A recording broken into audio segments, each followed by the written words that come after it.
নমস্কার বন্ধুরা, এসএস দাস কিচেনে আমি সুমিতা আজ নিয়ে এসেছি নতুন একটা রেসিপি।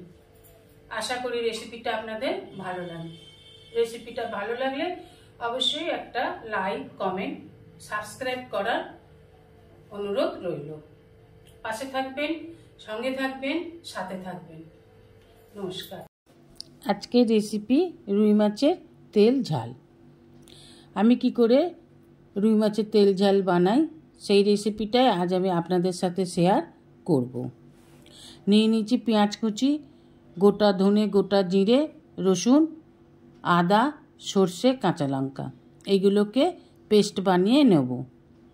রুই মাছটাকে আগে থেকে ধুয়ে নুন হলুদ মাখিয়ে রেখেছিলাম। আমি এই রেসিপিটা রুই মাছের পেটি দিয়ে করব।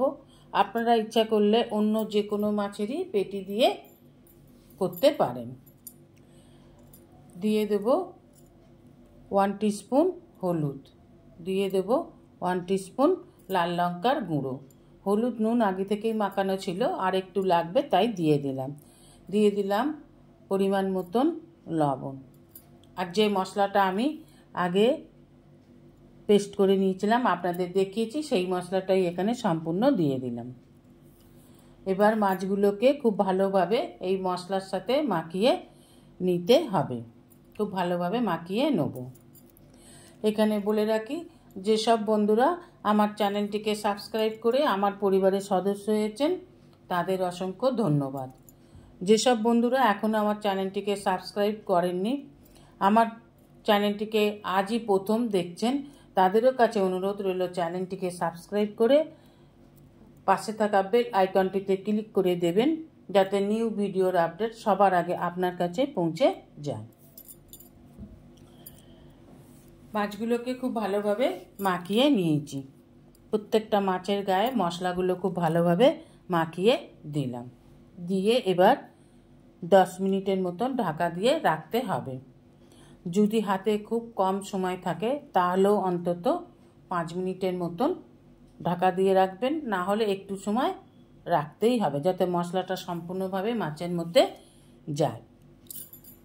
কড়া বসিয়ে দিয়ে দেবো সাদা তেল, দিয়ে দেবো ফোড়ন, শুকনো লঙ্কা, তেজপাতা দিয়ে এবার মেখে রাখা মাছগুলোকে দিয়ে দেবো কড়াইয়ের মধ্যে।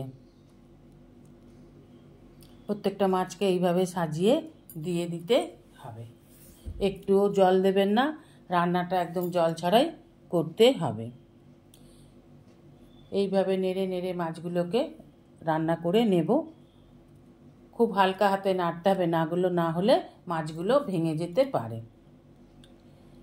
এবার 2-3 মিনিটের জন্য দিয়ে দেব ঢাকা, যাতে একটু ফুটে মাছগুলো সিদ্ধ হয়ে যায়।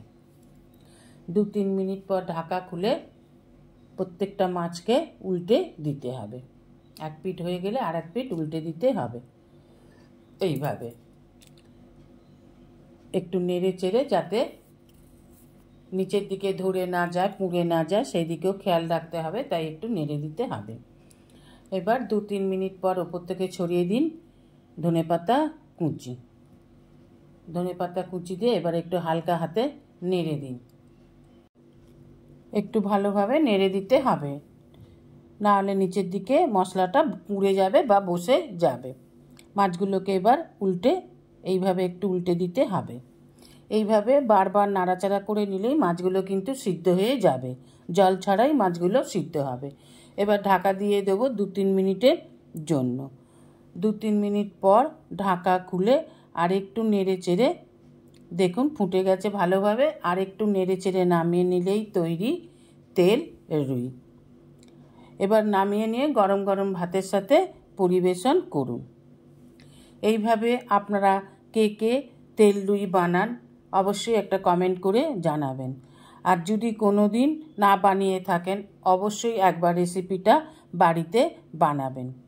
বাড়িতে বানিয়ে খেয়ে কমেন্ট করে জানাবেন এই দুর্দান্ত স্বাদের তেল রুই আপনাদের কেমন লেগেছে। আপনার অমূল্য সময় দিয়ে ভিডিওটি সম্পূর্ণ দেখার জন্য আপনাদের অসংখ্য অসংখ্য ধন্যবাদ। এইভাবেই পাশে থাকবেন, ভালো থাকবেন, সুস্থ থাকবেন।